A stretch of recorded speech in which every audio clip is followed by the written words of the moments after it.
Let's talk about Nietzsche's will to power, one of the most controversial and misunderstood ideas in all of philosophy.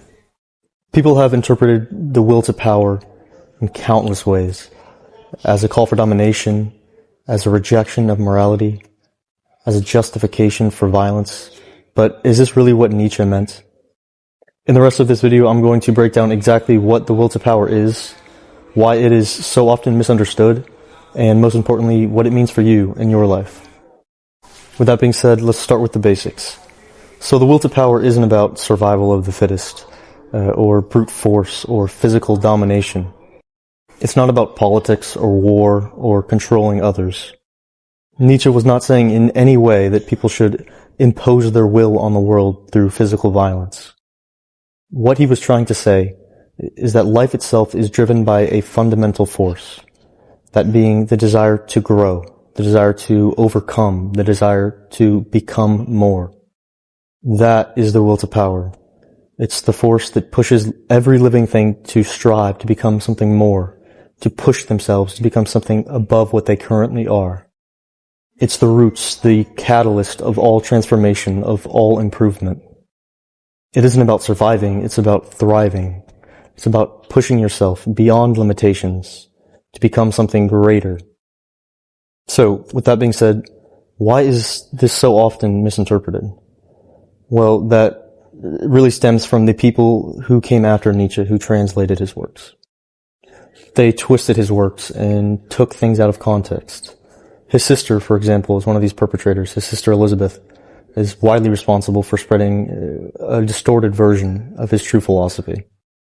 And this was due to the fact that she edited his unpublished notes to twist to fit her authoritarian agenda that she had at the time. And then, of course, if you know the history, you can guess where this is going. In the 20th century, the Nazis sort of claimed Nietzsche's philosophy as their own and further put a damper on his true philosophy and further distorted people's interpretation of Nietzsche. And, well, we know what happened there. And the Nazis, of course, used the idea of Nietzsche's will to power to justify their own racial superiority and domination. And that, of course, is where this misinterpretation of Nietzsche's true philosophy, his true intention, arises from. But if you actually read Nietzsche, you'll see it's clear that he's not advocating for the domination of anyone. He does not advocate for dominating over any group of people, over any human being. He is simply advocating for the domination over the self, the conquering of the self. So, what does the will to power then mean for someone like me or someone like you? Well, for Nietzsche, he believed that the will to power was the ultimate expression of self-overcoming. There is, in many ways, a large element of self-discovery in the will to power, in the sense that it is about becoming the most heightened version of yourself, reaching your highest potential. And your highest potential exists irrespective of society. Just because society deems your potential as less than, it doesn't mean that it is in any way not what it is you should be striving for. It's really about creating your own values, creating your own purpose, and striving every day towards them. Think about it this way. We all have limitations, fears, and doubts, right? The will to power is essentially the driving force that pushes you to go through those, overcome those. It's what drives you to learn new things, overcome obstacles, and essentially it's what drives you to improve yourself. When you set a goal and you work toward it, that's the will to power. When you decide to break a bad habit, or challenge your beliefs, or change your life for the better in any way, that's the will to power. With that being said, Nietzsche also warned us about what happens when we reject the will to power. When we give in to complacency, when we follow the crowd, when we let others define our values, he says we stagnate. We become what he called the last man, a person who avoids struggle and discomfort and settles for complacency and mediocrity. The last man has no desire to create or overcome. He just wants to consume. He just wants to stay comfortable, stay safe, stay entertained. And to Nietzsche, he saw this as the death of all human potential.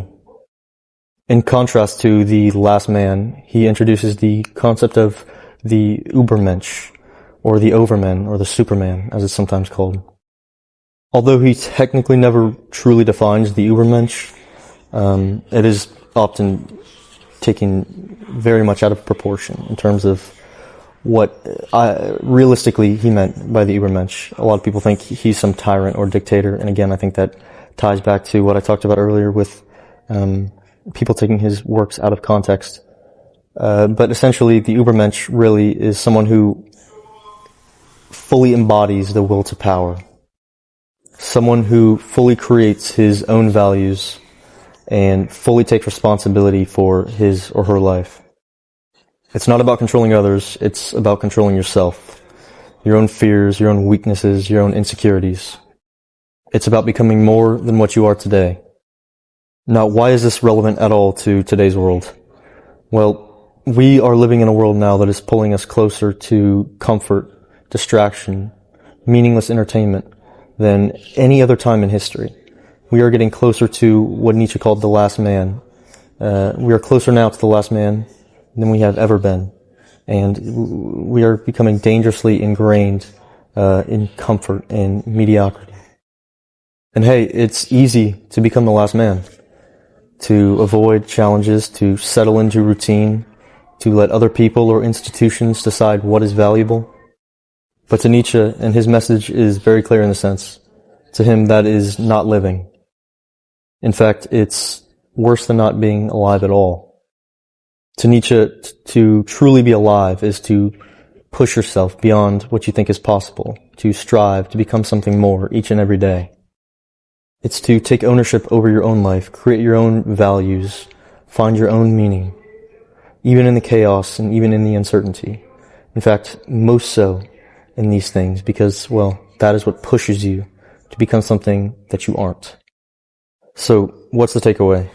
The will to power is not about domination, it's not about authoritarianism, it's about overcoming the self.